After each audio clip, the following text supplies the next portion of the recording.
Hello, everybody, and welcome to Forever Sports. And some breaking news. There has been a late change to the Springbok team to take on Argentina tomorrow, and a very interesting way of replacing the player, and it's a big player to lose. No Nche, who withdraws due to a niggle and will not start at loose head tomorrow.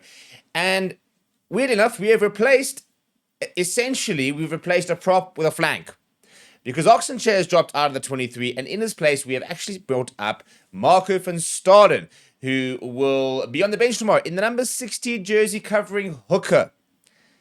How weird does that sound? And I think that is, nothing sums up the Rassie Erasmus era and what we're seeing with the Boks and the way they're kind of creating these hybrid players and the likes of that over the last few years than this situation right here. And I think it's a big step forward in terms of rugby moving away from the traditionalism of positions. You know, people talking about the fact that we might get to a situation in the future where players might even choose the number on their back because they might be meaningless with regards to your positions, because we're going to have people who are going to be playing flank but throwing into the lineup, for example, and people that will be scrummaging in one scrum and maybe in the centre in the other scrum, because we're seeing these sort of hybrid athletes like an Andre Esterhuizen, for example, who after the Wellington loss was in the picture of the forwards, for example, and the picture in the back line, because he is genuinely now being treated as a forward and a member of the back line.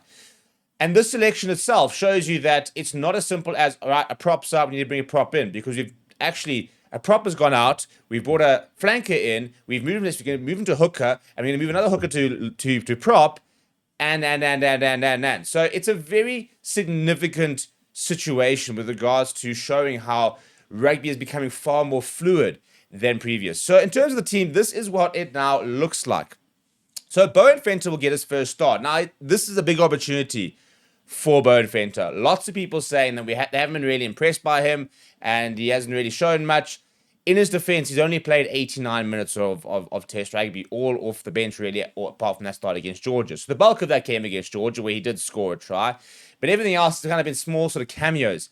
Now, tomorrow, he gets an opportunity to start. So this is a huge opportunity for him to really show what he's all about and whether he's got the mettle to play international rugby and to play at the highest level. Because that Argentina pack's not a bad one at all. And the expectation is, and this is what Wilco Lowe spoke about in his press conference, we are going there to dominate the scrums. We are going there to win scrum penalties, to put Argentina on the back foot. And we don't have Nche, who is one of the best, if not the best, scrummaging, especially loosehead, in the world. So that's a huge set of boosts to try and fill for Boan Venter, but it's a big opportunity for him to show what he's worth. And I think he's going to be okay. I think that he's a player who is so desperate to sort of stay in the mix. I mean, he wasn't even on the radar 3-4 months ago. Lots of injuries. All of a sudden, he's called in from Edinburgh. He wouldn't have even thought he was in the conversation. And now he's starting a test match in the Rugby Championship in a must-win game as well. So that is the only change to the starting lineup. But the big thing is obviously the bench. You know, somebody in our group, Rian Lowe, actually put it very elegantly, saying, obviously, Nche drops out. So obviously that means we still have Sirkalisi, Pieter-Steph, the Toit, Jasper Wiese, Kwagga Smith, as well as Marco van Staden. I mean, we effectively got 5 loose forwards and an Andre Esterhuizen, by the way, I think you mentioned. So 6 essential potential loose forward options and only 1 out-and-out hooker in the 23. And the reason this is going to work is because Marco van Staden has learned how to scrummage at hooker.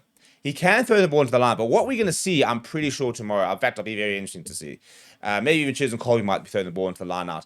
But it's very likely that Jan-Hendrik Wessels will, for example, throw the ball into the line out and potentially be that person in the second half. Although Marco van Staden can do it and does train like that. So that in itself is going to be quite an interesting situation tomorrow.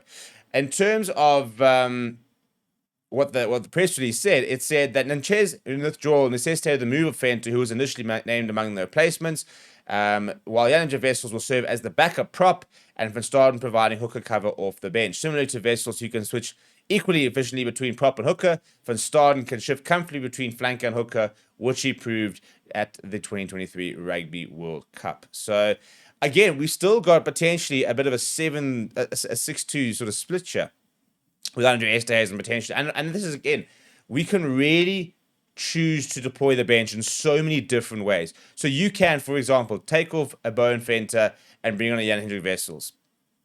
you can then, for example, bring on a Marco van Staden for Siya Kolisi at some stage.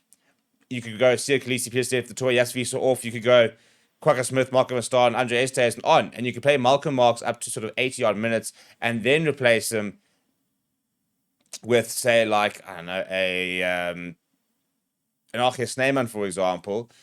Shift Pieter-Steph the Toy to lock, for example, and have and shift Marco van Staden to hooker and the likes of that. There's so many different ways you can deploy this bench. You know, Marco van Staden could have 20 minutes of flank, then shift to hooker. Jan-Hendrik Wessels could actually come on at hooker for 20 minutes and then shift to prop, for example.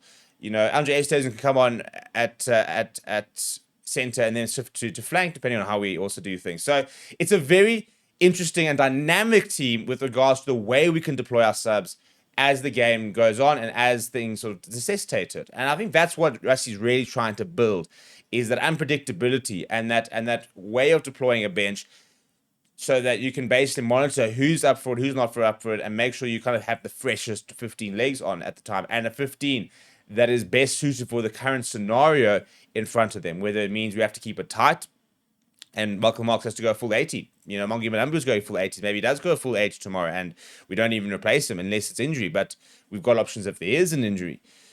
But that's, I think, is an interesting sort of concept, because traditionally hookers always get replaced.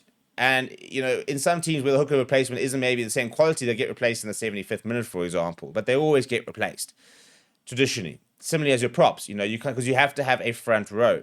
But now you've got a Marco van Staden who is a designated front rower and can scrum at hooker, but he doesn't have to play hooker. He can come on it and play a full. I mean, he can come on at the 50th minute and play half an hour and never touch the ball at a line out and never scrum in the front row. You could do that, but it gives you the flexibility to be able to decide, right, this is how things are going, this is what we need. And I think that's what's going to be a fascinating aspect to tomorrow, is seeing how the subs are going to be used and how they might deploy certain players in different positions.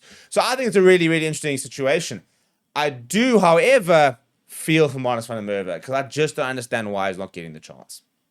I don't know if they've brought him in and maybe they don't necessarily rate him, but he did come off the bench, you know, against New Zealand, won a very important turnover, and I think he's a great player. I think he needs to get to South Africa and play week in, week out here and really put himself in the face of Rassie Erasmus. Yes, they monitor him at Scarlets, but it's not the same as, you know, having a man of the match performance in a derby game against the Stormers for like the Bulls, or playing for the Lions and beating the Bulls, and he's like a standout. I just don't think it's quite the same with regards to the points you score on trying to get into a squad. So that's the only thing I think I'm a bit frustrated. I'd love to see the Marx van der Merwe get a run. I think he'll hopefully get a run next week, and I'm really hoping he gets a proper run against Japan, Wales, because I think he's the future. I do. And if we're not going to play a Bongi Manambi, for example, who also would have been an obvious player to bring in, then I think we've got to give games to Marx van der Merwe and see how he goes.